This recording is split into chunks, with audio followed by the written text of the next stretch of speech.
Hello and welcome back to another Hallowoods weekly Q&A behind the scenes live stream affair. Thank you as always for tuning in, not only to the show at large as it goes on the air every week, but also to these little behind the scenes featurettes and video logs and Q&As and so forth. So, if you are watching this in the present day, you will find in the YouTube sort of sidebar chat feature. Feel free to drop in questions or conversation throughout the live stream, and I will answer as many of those as I can, which is usually all of them. In addition to that, if you are one of our show patrons, then you have access in Patreon on those postings to a fancy ask box where you can drop questions in advance every week. They will get kind of priority in the queue, and I'll be able to sort through all your questions and answer them there too. If you're watching this in the far future, well, the time for questions on this live stream has passed, but there's probably future live streams that you can ask questions for instead. So that said, thank you for attending, everyone. As it goes for this week, things have been going pretty well behind the scenes for the show. At this point, really just continuing to write ahead for season 4 episodes. It's been so much fun to work on this season. Every episode, there's something weird that I'm getting to write. Something unusual, something we haven't done yet. And they keep getting to bring in new elements to this story as it keeps unfolding, which is a lot of fun. Definitely, it's been a change of pace for the listeners, but a change of pace behind the scenes for the writing as well. And so there's a lot of kind of new material to riff off of in the genres that we're currently kind of referencing with this season. So it's been a really fun process behind the scenes to continue to construct this story. And really brings me back a little bit to the beginning of writing Hello from the Hallowoods, back in the early days of season 1, where I wouldn't say that the long-term plan wasn't there. I knew the scope of the story. I knew what we were getting into, but for the first half of season 1, a lot of those storylines were written because that seemed like a fun story I wanted to write, and then kind of figuring out how it would all piece together and what it would eventually all grow to was kind of a process I got to discover over the course of the story. Which is kind of an interesting part of telling a story in real time only a couple of weeks before people get to listen to it. So it's been increasingly, as the seasons went on, just by the nature of having so many plot lines and characters and kind of moving parts to resolve, definitely, although it was all stuff I was excited to work on, but more and more of it was kind of plot-driven, kind of needing to make sure that every plot line got to the right place at the right time for kind of these story beats. And so by season 3, it was very kind of focused in on this direction that we charted and needing to bring everyone kind of to their closing marks, more or less. I wouldn't say, I would normally say resolutions, but unfortunately, season 3 left us with a lot of questions, which are just now sort of beginning to get resolved. So that has been exciting to kind of return to for season 4, kind of being down at the start of the story again and getting to sort of lay threads for the first time. And sort of let it all begin to piece itself together. It's a lot of fun. I'm glad we're back here. And of course, I think as time goes on, hopefully it should lead into a holistic picture, not just for season 4, but kind of it'll fit into its place in the overall trajectory of the show. But it's been disruptive, and it's been a lot of fun for a break in the routine. After 140 episodes, I definitely am having fun with it. So that said, we will get on. The other thing was that currently we are in the starting pages for the next Hallowwood novel, Beyond 100 Eyes in the Dark. That is not the title of it. 100 Eyes in the Dark is the first Hallowoods tie-in novel that I've been working on. It is currently on its path to publication, but again, I still won't have a timeline for you on when it will actually, be ready to hit shelves. It's in the process where it's getting a lot of essentially revisions and edits done as it kind of tumbles over before it's ready to kind of hit the shop. So that said, it is still in trajectory, but as soon as it comes to an actual cover date or a pre-order date, you will be the first to know, I am certain. Beyond that, when it comes to the second book, this is a book that's been referenced in canon a couple of times, but a book that I've definitely has been on the list to actually write for a good, I think probably 2 years now. It's been sort of on the to write list, which is Never Stop Dreaming, the Lady Ethel Mallory story. It is kind of her autobiography from when she was an annoying sort of marketing professional at the height of her career. And there's a lot, there's more to it than that for sure, but more to it that we'll have to kind of let out over time, I think. But that said, that is into its first pages now and kind of beginning to tick along. So hopefully by hopefully by the end of this year, certainly we'll have a cohesive draft done to start sort of putting into the process as well. Since oftentimes there's going to be multiple projects in the works behind the scenes while they slowly each make their way out to actual publication. So that is kind of the two things between writing for the show and writing for the next novel. That is kind of what's taking up the majority of my writing desk time at the moment. Other than that, the last thing I think on our wheelhouse has been ink sketch commissions. I've been doing a third round of sort of customized ink, traditional ink dip pen drawings for people. We have a number of them have gone out in previous rounds. I think we've done 2 previous big batch orders of them, and various people chipping in to get their favorite requests for characters from the show, or quotes, or bits of poetry, or characters from their favorite book, or a number of different things that people have requested. There are probably about 3 days left to order on that as they close out May 1st for this round.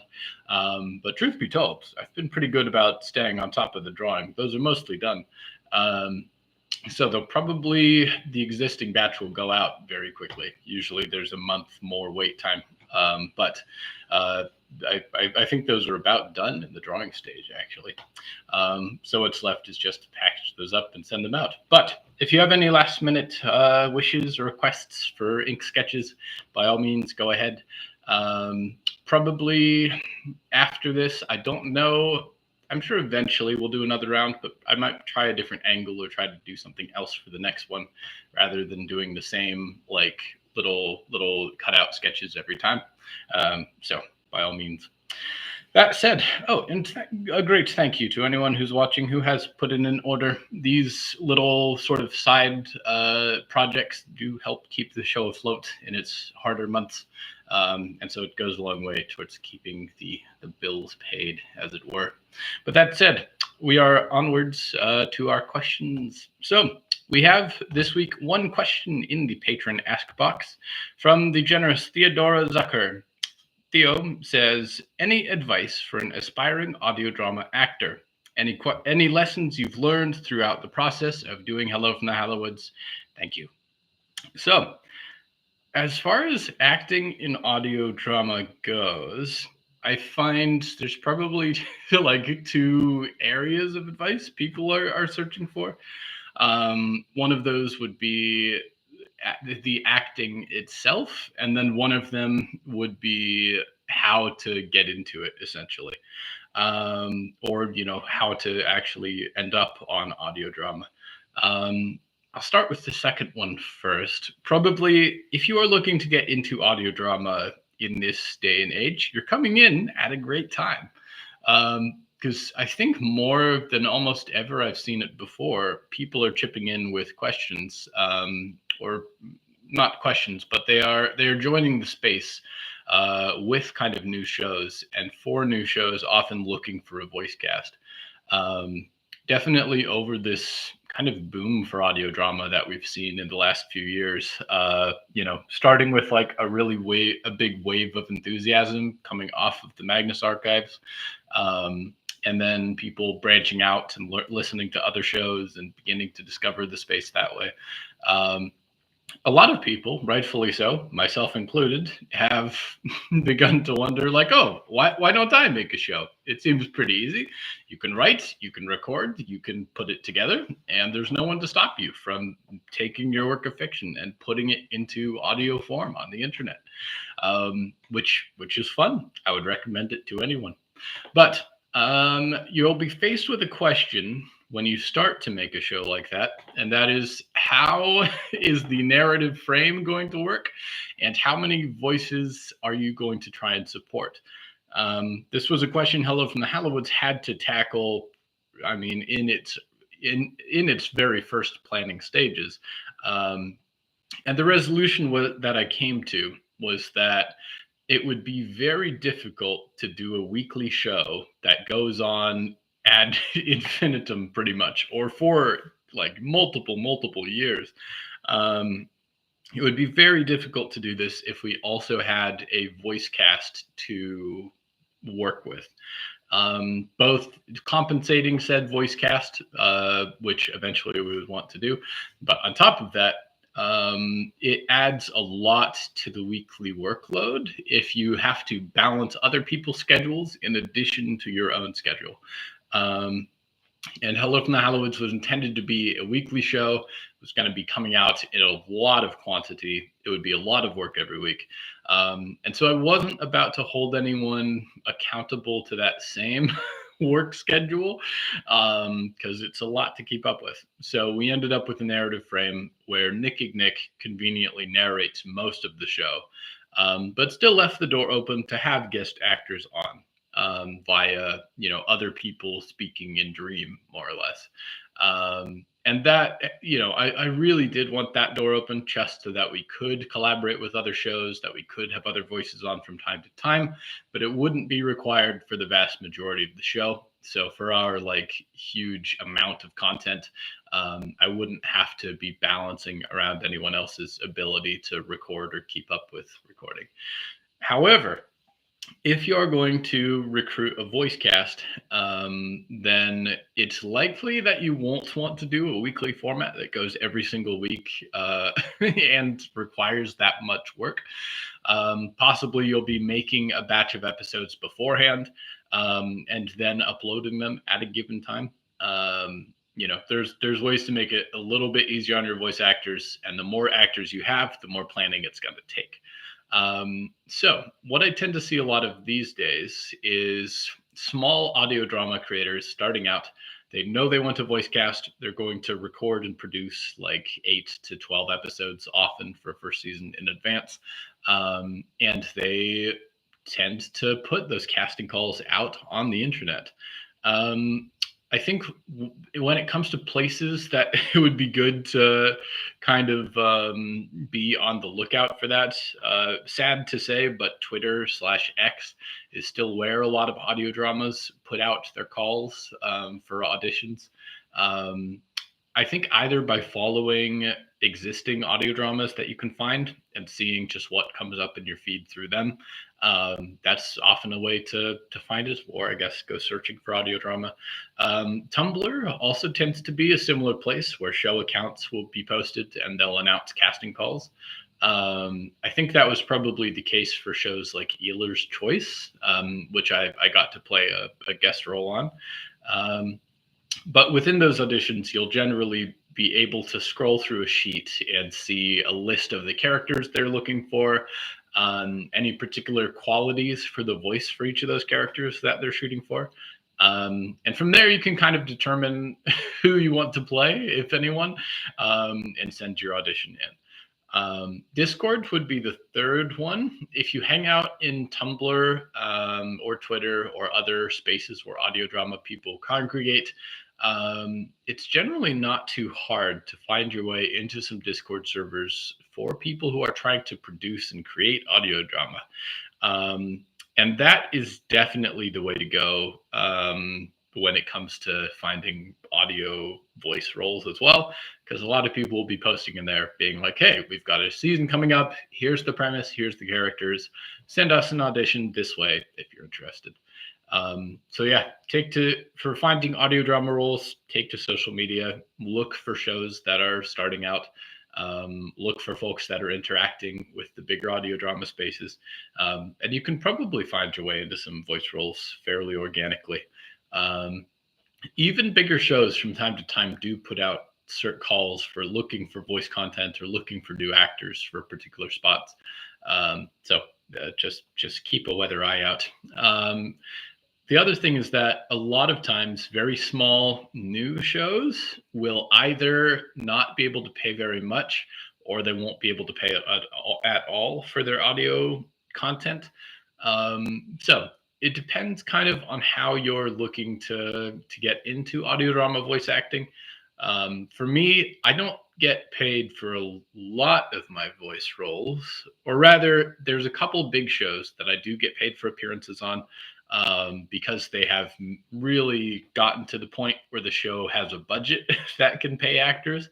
But probably half, if not more, of my audio drama guest voice appearances are on shows that either would pay a very small amount and I just want them to keep it, or wouldn't pay at all because the show just doesn't have an income source. And both of those I'm also happy to show up on because I enjoy it. Guest acting is fun, and especially if I like the role, then it's worth being on. Um, so that is something to keep in mind when you are getting into voice acting for audio drama. I think, especially early on, it's probably worth doing a couple of unpaid roles, if just to be able to say, "Hey, I'm an audio drama voice actor. I've done roles on this show and this show and this show." It's a little bit of a kind of credit or familiarity with the space.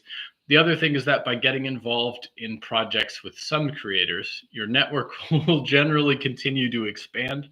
Audio drama is a very small space. And so it's not uncommon for people to reach out to voice actors from other audio dramas to like seek out more actors for other audio dramas. A couple of the actors in the Hallowoods I've sort of cherry picked from other shows where I really enjoyed that actor or that writer's performance, and kind of brought them in just to continue collaborating in the space.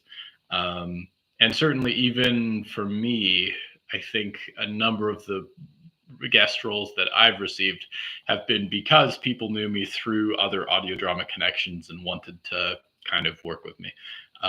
So that is kind of the business side of finding roles in audio drama. Um, when it comes to the acting itself, uh, I think, to be honest, you can hear the progression of my voice acting through 3 or 4 seasons of Hello from the Hallowoods. It's in a very different place than it was at the start of the show. Now, I've still never undergone any professional acting training. I've never done a voice acting class. Both of those are probably good things to pursue if you're interested in it. A number of great voice actors do seem to have like acting classes or acting online master class type things, which, if you find one that interests you, then I would really say go for it. I think one of my favorite voice actors is Steve Blum, who voices a number of cartoon characters, but also Starscream and Transformers Prime. Really fell in love with his voice. I know he offers a class, which is pretty neat. That stuff could probably help you with some of the technical specifics as well, like how to record sound, how to measure your gain, how to kind of make sure your mic quality is good, how to avoid background noise, how to avoid reverb. That is all kind of technical stuff about how to sound better, which, I think you can learn either on yourself through reading or through, taking a class.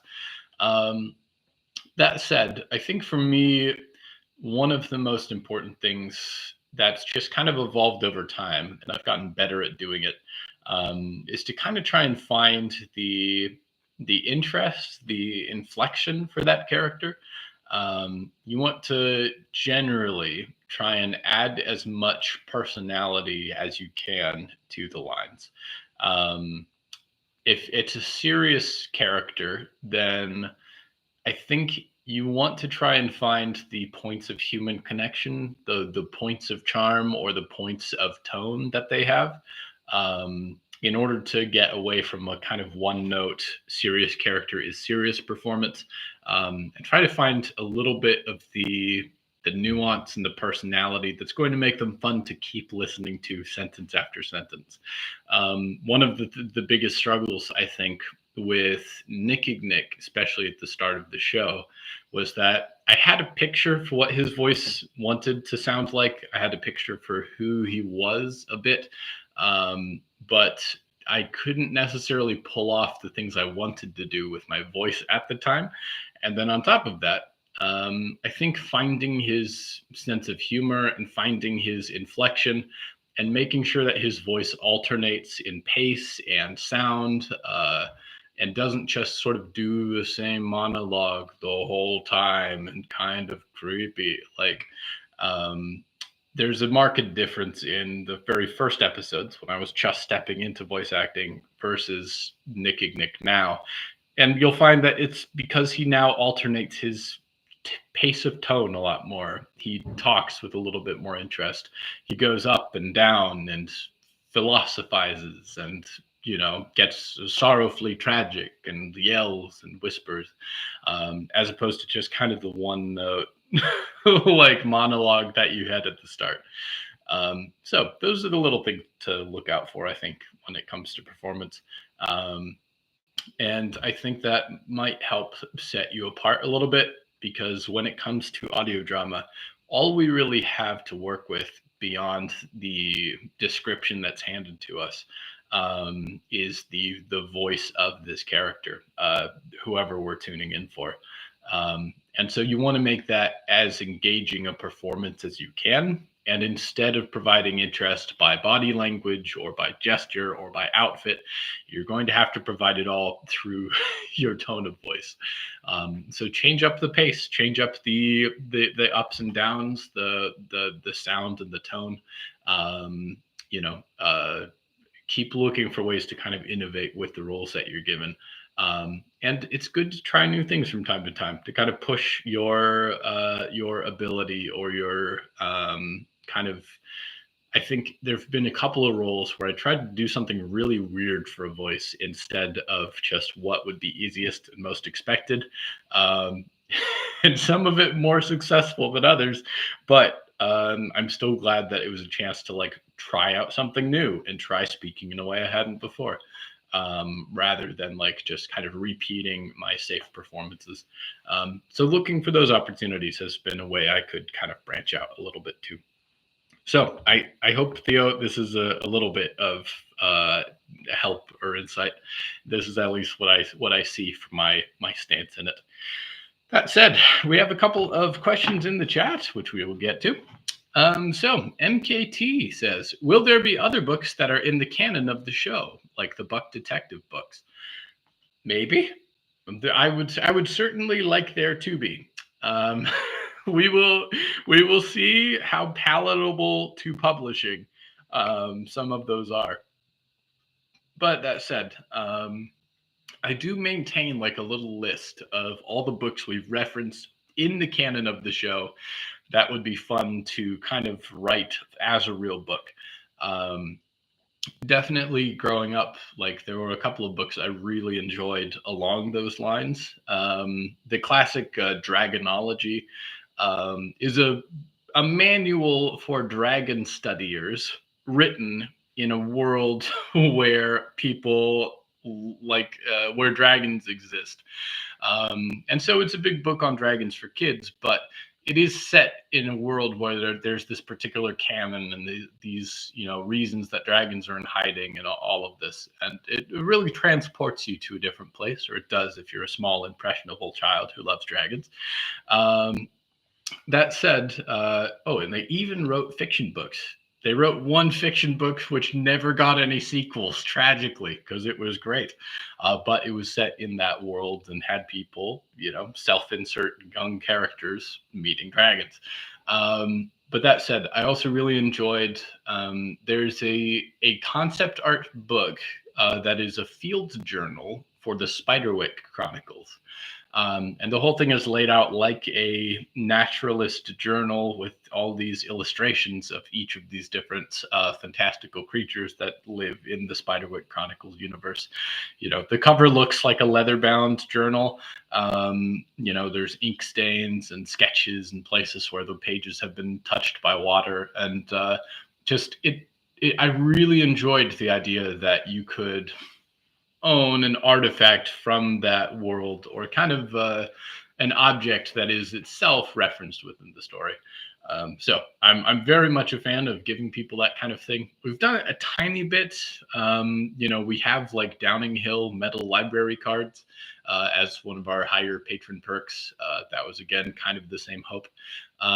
But when it comes to other books in the canon of the show, I think another one that comes to mind immediately is a book. It's a children's book called Things That Watch Me Sleep by Mary Strix. And it is a book that is referenced like one time in one episode as a book in Downing Hill that is cursed, that has some prophetic imagery in it, and has also eaten a lot of the people who've owned it. And so there's a couple books like that we've mentioned throughout. Never Stop Dreaming, Lady Ethel Mallory's biography, is referenced in episode 17, Boggs, I think. And there's a couple of others. One of them is written in French, which I probably couldn't do quite as well. But we've touched on a few. Buck's detective books would be really fun as well. I would love to do one of those adventures if we could. But yeah, it's an eclectic assortment of books that, are kind of in the runnings. And I would say there are a couple as well that aren't an object within the universe itself, but are books that I would love to write set in the Hallowoods canon. So as far as the moment goes, most of the projects you can expect from me will be a Hallowoods spin-off or connection in some way or another. The challenge with writing real publishing shelf books is that I can't ever rely on people having listened to 140 episodes of the niche, tiny online podcast, which means that when we see characters in these books, when we're introduced to them for the first time, they have to be able to stand on their own as well. And the story that happens there has to be a self-contained story that kind of has a satisfying beginning and middle and end, and has good character development, and has good engaging story, even if you haven't listened to the rest of the show. So that's something I'm keeping in mind for some of these for sure. That said, let's see. Sauki says, can confirm the podcasts I've voiced on have either pre-recorded a whole season in preparation for regular releases, or gone with a less consistent schedule to account people's different schedules. Absolutely. I think you'll see possibly two options, at least from the ones I'm really seeing right now. Some of them will be that they'll do it in a set season, and what a season means to them is that, okay, we'll do 12 episodes. It'll have a beginning, a middle, an end. We'll see how it goes. And if we continue to like it, then we might do more seasons later. And so they'll record the full batch of 12, sometimes over several sessions. And then it'll go out and it'll be done for a number of years. And then maybe they'll come back for a second. The other tends to be shows that technically are just telling one consistent story, but with breaks for production. Those are often still labeled as seasons. For instance, the Siltverse is really always in a state of motion, but there are these breaks where they'll be like, okay, we're gonna break for like 8 months or something to continue making the show and continue writing, and then when we circle back, it'll be for another X episodes, and that will be our third season, etc. But it is a little bit more intended not as a small mini project that is contained, but as an ongoing, arc overall. There are multiple seasons planned from the start. Um, Beanie says, opinions on a Hallowoods tarot deck. Any suggestions for specific cards? The answer is yes. there, there is one more or less in the works. I can't specify an ETA on that exactly. Mostly because ink sketch commissions have got to finish first, and then I can begin sketching tarot cards. But we have kind of an I think it's possible a Hallowoods tarot deck may not be the most conventional tarot deck in the way that we set it up, but it is on the way. It is on the list of projects I would like to do. My suggestions for specific cards, in the meantime, if you're making your own, is your imagination, but you'll get to see my suggestions eventually in a real form at some point. That is one of the bigger projects we would tackle. A lot of art that goes into a proper tarot deck, but it is in the works for sure. Theo says, your answer was incredibly helpful. Thank you, most certainly. Beanie says, if you made the Groundskeeper's Book of Monsters, I can't remember his name, I would 100% buy it. Just saying. Yes, Walter Pensive's Hallowoods Almanac is definitely one of the other sort of real-world books I would love to produce. That will be a harder conversation with the old agent, I think. The only challenge there is that it's a lot of cool art, which I would have a lot of fun doing, but it is also, I think, of the more niche offerings, it might be harder to make that appealing to someone who hasn't seen the show yet. Now, cool art and cool monsters and introduction to a world might be enough to sell it by itself, but it's also an art book, which is a little bit more non-traditional to produce and more expensive. So it is definitely in the works. If it happens, you'll probably hear about it after I've gotten a couple of other published books out and can rely on my cred a little bit to get that project in. But it is on the wish list for sure. So I think that will bring us to the end of our runnings, both for the Ask Box and the chat. So thank you so much for tuning in today, everyone. It's a pleasure as always. I hope you enjoy the next episode of the Hallowoods to come very shortly this Wednesday. So until then, toodles.